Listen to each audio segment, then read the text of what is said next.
Hello friends, welcome to Janvita creations. ಇವತ್ತಿನ design ಹಾಕೋದಕ್ಕೆ ನಾನು ಕಮಲ್ ಕಡಾಯಿ ಥ್ರೆಡನ್ನು ಬಳಸ್ಕೊಳ್ತಾ ಇದ್ದೀನಿ. ಸಿಲ್ಕ್ ಥ್ರೆಡಲ್ಲೂ ಕೂಡ ಹಾಕ್ಕೊಳ್ಬೋದು. ಸೀದಾ ಸೈಡಿಂದನೇ ಹಾಕ್ತಾಯಿದ್ದೀನಿ. ಸೀರೆ ಪಲ್ಲುಗೆ ಏನಾದರೂ ಹಾಕ್ಕೊಂಡ್ರೆ ಸೀದಾ ಸೈಡಿಂದನೇ ಹಾಕ್ಕೊಳ್ಳಿ. 2 ಟೈಮ್ಸ್ ಲಾಕ್ ಮಾಡ್ಕೊಳ್ತಿದ್ದೀನಿ. 2 ಸಲ ಈ ರೀತಿ ಲಾಕ್ ಮಾಡ್ಕೊಂಡ್ಮೇಲೆ ಚೈನ್ಗಳನ್ನ ಹಾಕ್ಕೊಳ್ತಿದ್ದೀನಿ. ಅಂದರೆ 3 ಚೈನ್ಗಳನ್ನ ಹಾಕ್ಕೊಳ್ತೀನಿ. 3 ಚೈನನ್ನು ಹಾಕಿ ಸೂಜಿ ಮೇಲೆ ಥ್ರೆಡನ್ನು ಸುತ್ತಕೊಂಡು ಸ್ವಲ್ಪ ಸ್ಲ್ಯಾಟಿಂಗ್ ಆಗಿ ಇಟ್ಕೊಂಡು ಡಬಲ್ ಕ್ರೋಶೆ ಕಂಬನ ಮಾಡ್ಕೊಳ್ತಿದ್ದೀನಿ.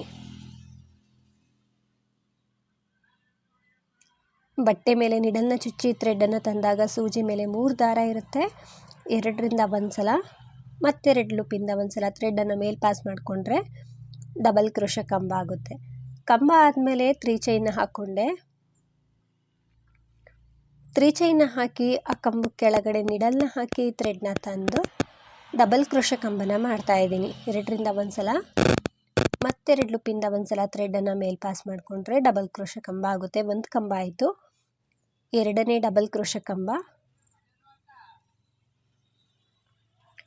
3ನೇ ಡಬಲ್ ಕ್ರೋಶೆ ಕಂಬ,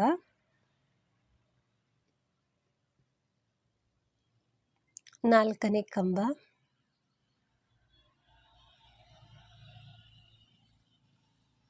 5ನೇ ಡಬಲ್ ಕ್ರೋಶೆ ಕಂಬ. ಒಟ್ಟು 5 ಡಬಲ್ ಕ್ರೋಶೆ ಕಂಬಗಳನ್ನ ಈ ರೀತಿ ಹಾಕ್ಕೊಳ್ಬೇಕು. 5 ಡಬಲ್ ಕ್ರೋಶೆ ಕಂಬ ಆದಮೇಲೆ ಮತ್ತೆ ನಾನು ಚೈನನ್ನು ಹಾಕ್ಕೊಳ್ತೀನಿ. ಸ್ವಲ್ಪ ಬಟ್ಟೆಯನ್ನು ಹಿಂದೆ ತಿರುಗಿಸ್ಕೊಂಡು ಈ ರೀತಿ ಚೈನನ್ನು ಹಾಕ್ಕೊಳ್ತಾ ಇದ್ದೀನಿ. ಲೆಫ್ಟ್ ಹ್ಯಾಂಡಲ್ಲಿ ಆ ವಾರ್ಚನ್ನು ಇಟ್ಕೊಂಡು ಬ್ಯಾಲೆನ್ಸ್ ಮಾಡಿ ಇಟ್ಕೊಂಡು 5 ಚೈನ್ಗಳನ್ನ ಹಾಕ್ಕೊಳ್ಳಿ. 5 ಚೈನನ್ನು ಹಾಕಿ ಇಲ್ಲಿ ಫಸ್ಟ್ ಕಂಬ ಏನಿರುತ್ತೆ, ಕಂಬದ ಮೇಲೆ ಲೂಪ್ ಇರುತ್ತೆ, ಅದರೊಳಗಡೆ ಲಾಕ್ ಮಾಡ್ಕೊಳ್ತಾ ಇದ್ದೀನಿ. ಸ್ಲಿಪ್ ನಾಟನ್ನು ಆದರೂ ಹಾಕ್ಕೊಳ್ಬೋದು, ಸಿಂಗಲ್ ಕ್ರೋಶನಾದರೂ ಮಾಡ್ಕೊಳ್ಬೋದು. ನಾನಿಲ್ಲಿ ಸ್ಲಿಪ್ ನಾಟನ್ನು ಹಾಕ್ಕೊಳ್ತಾ ಇದ್ದೀನಿ. ಸ್ಲಿಪ್ ನಾಟನ್ನು ಹಾಕ್ಕೊಂಡ್ಮೇಲೆ ಒಂದು 3 ಚೈನನ್ನು ಹಾಕ್ಕೊಳ್ತೀನಿ. 3 ಚೈನನ್ನು ಹಾಕ್ಕೊಂಡು ಇಲ್ಲಿ ಗ್ಯಾಪ್ ಏನಿದೆ ಈ ಗ್ಯಾಪಲ್ಲಿ ಲಾಕ್ ಮಾಡ್ತಾ ಇದ್ದೀನಿ. ಸಿಂಗಲ್ ಕ್ರೋಶನ ಮಾಡ್ಕೊಳ್ತಿದ್ದೀನಿ. ಇವಾಗ ಸ್ವಲ್ಪ ಬಟ್ಟೆಯನ್ನು ಸೀದಾ ಸೈಡ್ಗೆ ತಿರುಗಿಸ್ಕೊಂಡು, ಅಂದರೆ ಆರ್ಚನ್ನು ಸೀದಾ ಸೈಡ್ಗೆ ತಿರುಗಿಸ್ಕೊಂಡು ಚೈನ್ಗಳನ್ನ ಹಾಕ್ಕೊಳ್ಬೇಕು. 1, 2, 3. ಆ 3ನೇ ಚೈನ್ ಮೇಲೆ ಸ್ವಲ್ಪ ಗ್ರಿಪ್ಪಲ್ಲಿ ಈ ರೀತಿ ಲೆಫ್ಟ್ ಹ್ಯಾಂಡನ್ನು ಇಟ್ಕೊಂಡು ಮತ್ತೆ 3 ಚೈನ್ನ ಹಾಕ್ಕೊಂಡೆ. ಈ 3ನೇ ಚೈನ್ ಲಾಕ್ಗೆ ಲಾಕ್ ಮಾಡ್ಕೊಳ್ತಾ ಇದ್ದೀನಿ.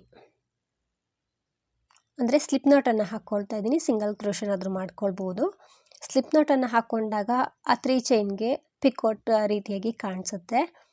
ಮತ್ತೆ ಸೂಜಿ ಮೇಲೆ ಥ್ರೆಡನ್ನು ಸುತ್ತಕೊಂಡು ಡಬಲ್ ಕ್ರೋಶೆ ಕಂಬ ಮಾಡ್ತಾ ಇದ್ದೀನಿ. ಅದೇ ಪ್ಲೇಸಲ್ಲಿ, ಅಂದರೆ 3 ಚೈನ್ನ ಹಾಕಿರ್ತೀವಲ್ಲ ಆ ಗ್ಯಾಪಲ್ಲಿ. ನಂತರ 3 ಚೈನ್ನ ಹಾಕಿ ಅದೇ ಕಂಬಕ್ಕೇ ಲಾಕ್ ಮಾಡ್ತಾ ಇದ್ದೀನಿ. ಮತ್ತೆ ಸೂಜಿ ಮೇಲೆ ಥ್ರೆಡನ್ನು ಸುತ್ತಕೊಂಡು ಸೇಮ್ ಪ್ಲೇಸಲ್ಲೇ ಹೋಗಿ ಥ್ರೆಡ್ನ ತಂದು ಡಬಲ್ ಕ್ರೋಶೆ ಮಾಡ್ತಾ ಇದ್ದೀನಿ. ಕಂಬ ಆದಮೇಲೆ 3 ಚೈನ್ನ ಹಾಕಬೇಕು, ಅದೇ ಕಂಬಕ್ಕೇ ಲಾಕ್ ಮಾಡಬೇಕು.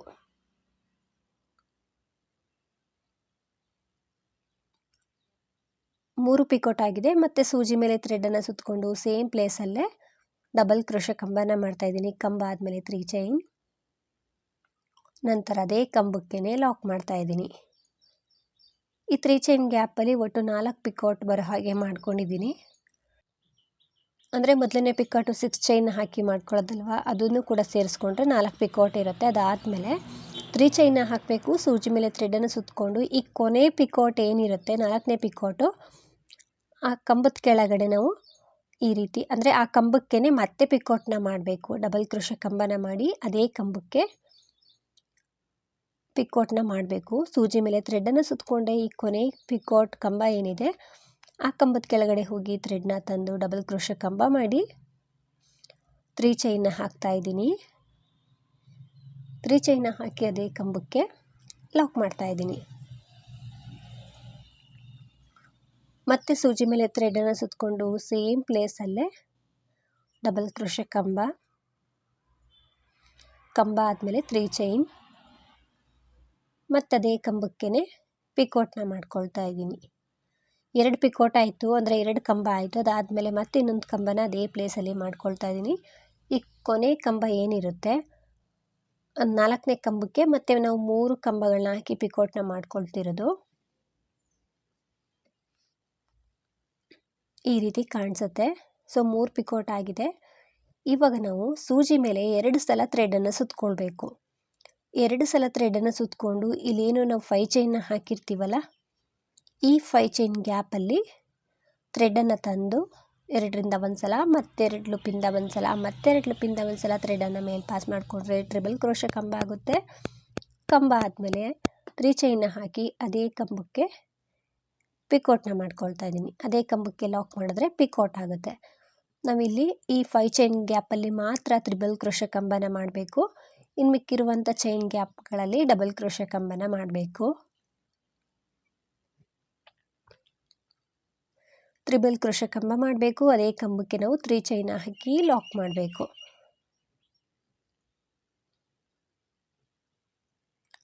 ಕಂಬಗಳನ್ನ ಆದಷ್ಟು ನೀಟಾಗಿ ಹಾಕೊಳ್ಳಿ, ಆವಾಗ ಡಿಸೈನ್ ತುಂಬ ಚೆನ್ನಾಗಿ ಬರುತ್ತೆ.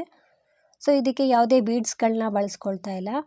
ಬೇಕು ಅಂದರೆ ಬೀಡ್ಗಳನ್ನು ಕೂಡ ಹಾಕ್ಕೊಳ್ಬೋದು, ಮತ್ತು ಕುಚ್ಚನ್ನು ಕೂಡ ಹಾಕ್ಕೊಳ್ಬೋದು. ನನಗೆ ಕುಚ್ಚು ಮತ್ತು ಬೀಡ್ಸ್ ಯಾವುದೂ ಬಳಸ್ತಿಲ್ಲ. ಸಿಲ್ಕ್ ಥ್ರೆಡ್ಡೆಲ್ಲ ಕೂಡ ತುಂಬಾ ಚೆನ್ನಾಗಿ ಡಿಫ್ರೆಂಟಾಗಿ ಕಾಣಿಸುತ್ತೆ ಡಿಸೈನ್ ಇದು.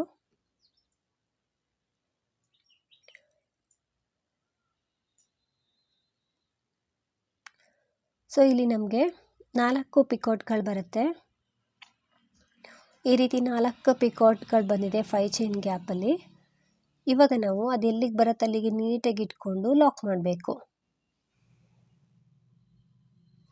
ಈ ರೀತಿ ಡಿಸೈನ್ ಕಾಣಿಸುತ್ತೆ. ಸೊ ಸ್ಟ್ರೈಟಾಗಿ ಇಟ್ಕೊಂಡು ಲಾಕ್ ಮಾಡ್ತಾ ಇದ್ದೀನಿ, ಅಥವಾ ಒಂದು 2 ಚೈನ್ ಹಾಕಾದರೂ ಲಾಕ್ ಮಾಡ್ಬೋದು. ಫ್ರೆಂಡ್ಸ್, ಇದಕ್ಕೆ ನಾನು ಕುಚ್ಚನ್ನು ಕಟ್ತಾ ಇಲ್ಲ, ಹಾಗೆ ಮಧ್ಯದಲ್ಲಿ ಸಿಂಗಲ್ ಕ್ರೋಶೆಗಳನ್ನ ಮಾಡ್ಕೊಳ್ತೀನಿ.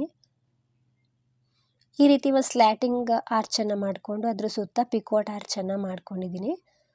ಇವಾಗ ನಾನು ಒಂದ್ರ ಪಕ್ಕ ಒಂದು ಸಿಂಗಲ್ ಕ್ರೋಶೆಗಳನ್ನ ಮಾಡ್ಕೊಳ್ತೀನಿ. ಗ್ಯಾಪ್ ಏನು ಕೊಡ್ತಾ ಇಲ್ಲ, ಒಂದ್ರ ಪಕ್ಕ ಒಂದು ಸಿಂಗಲ್ ಕ್ರೋಶ, ಅಥವಾ ಚೈನ್ಗಳಾದರೂ ಹಾಕಿ, ಅಂದರೆ 4 ಚೈನ್ಗಳು ಹಾಕಾದರೂ ಲಾಕ್ ಮಾಡ್ಬೋದು, ಅಥವಾ ಬರೀ ಸಿಂಗಲ್ ಕ್ರೋಶೆಗಳನ್ನಾದರೂ ಮಾಡ್ಕೊಳ್ಬೋದು. ನಾನಿಲ್ಲಿ ಒಂದ್ರ ಪಕ್ಕ ಒಂದು ಸಿಂಗಲ್ ಕ್ರೋಶೆಗಳನ್ನ ಮಾಡ್ಕೊಳ್ತಿದ್ದೀನಿ. ಗ್ಯಾಪ್ ಕೊಟ್ಟರೆ ಅಷ್ಟೊಂದು ಚೆನ್ನಾಗಿ ಕಾಣಿಸೋದಿಲ್ಲ. ಸೊ ಸಿಂಗಲ್ ಕ್ರೋಶೆಗಳನ್ನ ಪೂರ್ತಿಯಾಗಿ ಹಾಕ್ಕೊಳ್ತೀನಿ. ಫ್ರೆಂಡ್ಸ್, ಇಲ್ಲಿ ಆರ್ಚ್ ಆದಮೇಲೆ 15 ಸಿಂಗಲ್ ಕ್ರೋಶೆನ ಮಾಡ್ಕೊಂಡಿದ್ದೀನಿ. ಬೇಕು ಅಂದರೆ ಹೆಚ್ಚು ಕಡಿಮೆ ಮಾಡ್ಕೊಳ್ಬೋದು. ಸ್ಟಾರ್ಟಿಂಗ್ ರೀತಿ ಇವಾಗ 3 ಚೈನ್ನ ಹಾಕ್ಕೊಂಡು ನೆಕ್ಸ್ಟ್ ಆರ್ಚನ್ನು ಶುರು ಮಾಡ್ತಾ ಇದ್ದೀನಿ. ಬೇಕು ಅಂದರೆ ಮಧ್ಯದಲ್ಲಿ ಬೀಡ್ನು ಕೂಡ ಹಾಕ್ಕೊಳ್ಬೋದು. 3 ಚೈನ್ನ ಹಾಕ್ಕೊಂಡ್ಮೇಲೆ ಸೂಜಿ ಮೇಲೆ ಥ್ರೆಡನ್ನು ಸುತ್ತಕೊಂಡು ಸ್ಲ್ಯಾಟಿಂಗ್ ಆಗಿ ಇಟ್ಕೊಂಡು ಒಂದು ಡಬಲ್ ಕ್ರೋಶೆ ಕಂಬನ ಮಾಡ್ತಾ ಇದ್ದೀನಿ. ಡಬಲ್ ಕ್ರೋಶೆ ಕಂಬ ಆದಮೇಲೆ 3 ಚೈನ್ನ ಹಾಕ್ಕೊಳ್ತಾ ಇದ್ದೀನಿ. 2 or 3 ಚೈನ್ನ ಹಾಕ್ಬೋದು.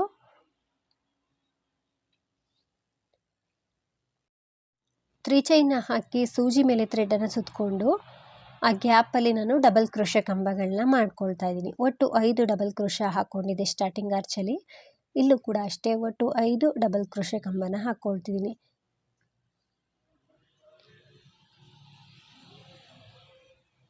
ಐದು ಕಂಬ ಆದಮೇಲೆ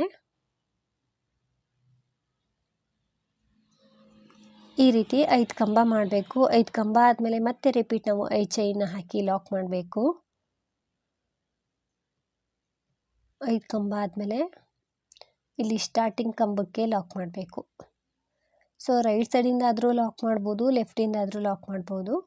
ಸೊ ನಾನು ಹಿಂದೆನೇ ತಿರುಗಿಸ್ಕೊಂಡು ಸ್ಟಾರ್ಟಿಂಗ್ ಕಂಬದ ಮೇಲೆ ಲಾಕ್ ಮಾಡ್ತಾ ಇದ್ದೀನಿ. ಸ್ಟಾರ್ಟಿಂಗ್ ಕಂಬದ ಮೇಲೆ ಸ್ಲಿಪ್ ನಾಟನ್ನು ಹಾಕ್ಕೊಳ್ತಿದ್ದೀನಿ. ಸ್ಲಿಪ್ ನಾಟನ್ನು ಹಾಕ್ಕೊಂಡ್ಮೇಲೆ ನಾವು 3 ಚೈನ್ನ ಹಾಕಬೇಕು. ಅಲ್ಲಿ ನಿಮಗೆ ಗೊತ್ತಾಗ್ಬಿಡುತ್ತೆ ಎಷ್ಟು ಚೈನ್ ಹಾಕಿದ್ರೆ ಫಿನಿಶಿಂಗ್ ಬರುತ್ತೆ ಅಂತ. 2 or 3 ಚೈನ್ ಬರುತ್ತೆ. ಸೊ ನಾನು 3 ಚೈನ್ನೇ ಹಾಕ್ಕೊಂಡು ಈ ಗ್ಯಾಪಲ್ಲಿ ಸಿಂಗಲ್ ಕ್ರೋಶೆ ಆದಮೇಲೆ 3 ಚೈನ್ ಸ್ಟಾರ್ಟಿಂಗ್ ಹಾಕ್ಕೊಂಡಿರ್ತೀವಲ್ಲ, ಆ ಗ್ಯಾಪಲ್ಲಿ ಲಾಕ್ ಮಾಡಬೇಕು 3 ಚೈನ್ನ. ನಂತರ ಸೀದಾ ಸೈಡ್ಗೆ ತಿರುಗಿಸ್ಕೊಂಡು ಮತ್ತೆ ನಾನಿಲ್ಲಿ 6 ಚೈನ್ನ ಹಾಕ್ತಾಯಿದ್ದೀನಿ. ಅಂದರೆ 3 ಚೈನ್ ಬಂದು ಕಂಬ ರೀತಿ ಆಗುತ್ತೆ, ಮತ್ತು ಎಕ್ಸ್ಟ್ರಾ 3 ಚೈನ್ ಬಂದು ಅದೇ ಕಂಬಕ್ಕೆ ಪಿಕೋಟೋ ರೀತಿಯಾಗಿ ಆಗುತ್ತೆ. 3 ಚೈನಿಗೆ ನಾನು ಲೆಫ್ಟ್ ಹ್ಯಾಂಡಲ್ಲಿ ಇಟ್ಕೊಂಡಿದ್ದೀನಿ.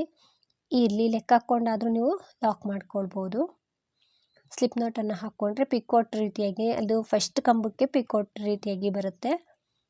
ನಂತರ ಮತ್ತೆ ಡಬಲ್ ಕ್ರೋಶೆ ಕಂಬನ ಮಾಡ್ಕೊಳ್ತಾ ಇದ್ದೀನಿ.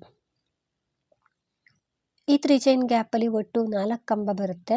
ಅಂದರೆ ಸ್ಟಾರ್ಟಿಂಗ್ ಏನು ನಾವು 6 ಚೈನ್ನ ಹಾಕ್ಕೊಂಡಿದ್ವಲ್ಲ ಅದನ್ನು ಕೂಡ ಸೇರಿಸ್ಕೊಂಡು ಹೇಳ್ತಾ ಇದ್ದೀನಿ. ಒಟ್ಟು 4 ಕಂಬ ಬರೋ ರೀತಿ ಮಾಡಬೇಕು.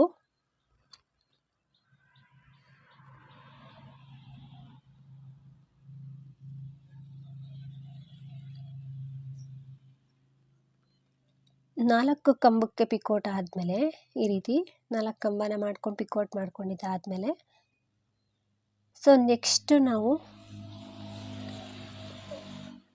ಇಲ್ಲಿ ಸ್ಟಾರ್ಟಿಂಗಲ್ಲಿ ಹೇಗೆ ಮಾಡಿದ್ದೋ ಅದೇ ರೀತಿ 4ನೇ ಕಂಬಕ್ಕೆ ಮತ್ತೆ ಪಿಕೋಟ್ನ ಮಾಡಬೇಕು. ಸೊ 3 ಚೈನ್ ಗ್ಯಾಪಲ್ಲಿ 4 ಕಂಬ ಮಾಡಿಕೊಂಡು ಆ 4ನೇ ಕಂಬಕ್ಕೆ ಮತ್ತೆ ನಾವು ಕಂಬ ಮಾಡಿ ಪಿಕೋಟ್ನ ಮಾಡಬೇಕು. ಈ ಗ್ಯಾಪಲ್ಲಿ ಹೋಗಿ ಥ್ರೆಡ್ನ ತಂದು ಡಬಲ್ ಕ್ರೋಶೆ ಕಂಬನ ಮಾಡ್ತಾ ಇದ್ದೀನಿ. ಇಲ್ಲಿ 3 ಪಿಕೋಟ್ ಬರುತ್ತೆ.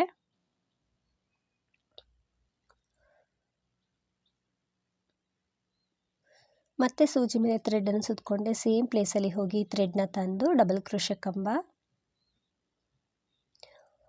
ಆದಮೇಲೆ ಅದೇ ಕಂಬಕ್ಕೆ ಲಾಕ್ ಮಾಡ್ತಾ ಇದ್ದೀನಿ. ಸೊ 3 ಪಿಕೋಟ್ ಬರುತ್ತೆ ಫ್ರೆಂಡ್ಸ್ ಇಲ್ಲಿ ಕೊನೆ 4ನೇ ಕಂಬಕ್ಕೆ.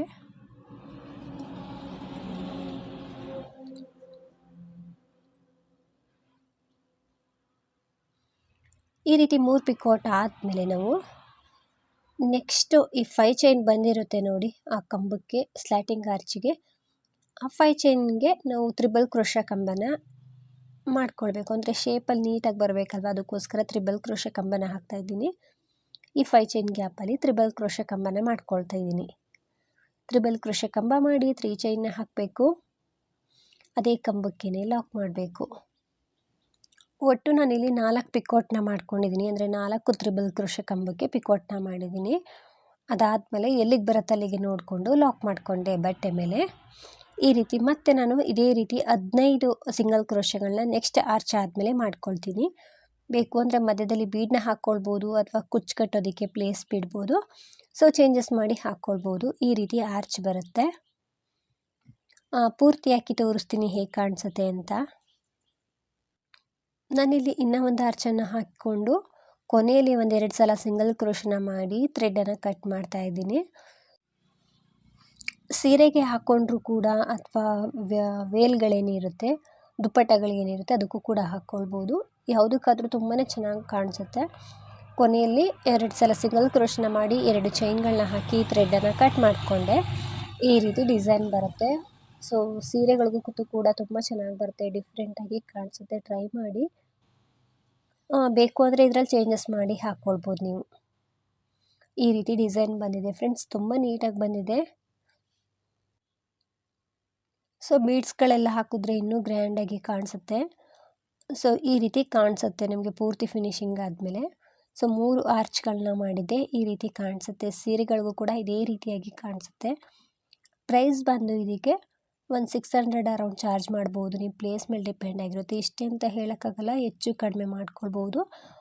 ವಿತೌಟ್ ಕುಚ್ಚಾದರೂ ಮಾಡ್ಬೋದು, ವಿತ್ ಕುಚ್ಚಾದರೂ ಮಾಡ್ಕೊಳ್ಬೋದು. ಈ ಡಿಸೈನ್ ಎಲ್ರಿಗೂ ಕೂಡ ಇಷ್ಟ ಆಗಿದೆ ಅಂದ್ಕೊಳ್ತೀನಿ. ನೀವೇನಾದರೂ ಫಸ್ಟ್ ಟೈಮ್ ನೋಡ್ತಿದ್ರೆ ಪ್ಲೀಸ್ ಸಬ್ಸ್ಕ್ರೈಬ್ ಮಾಡಿ, ಸಪೋರ್ಟ್ ಮಾಡಿ. ಫೇಸ್ಬುಕ್ಕಲ್ಲಿ ಏನಾದರೂ ನೋಡ್ತಿದ್ರೆ ಫೇಸ್ಬುಕ್ ಪೇಜನ್ನು ಫಾಲೋ ಮಾಡಿ. ಆದಷ್ಟು ವಿಡಿಯೋನ ಲೈಕ್ ಮಾಡಿ, ಶೇರ್ ಮಾಡಿ. ನೀವೊಮ್ಮೆ ಟ್ರೈ ಮಾಡಿ ಫ್ರೆಂಡ್ಸ್. ಡಿಸೈನ್ ತುಂಬ ಚೆನ್ನಾಗಿ ಬರುತ್ತೆ, ನೀಟಾಗಿ ಫಿನಿಶಿಂಗ್ ಬರುತ್ತೆ, ಹಾಗೆ ಡಿಫ್ರೆಂಟಾಗೂ ಕೂಡ ಕಾಣಿಸ್ತಿದೆ. Thank you for watching. Thank you.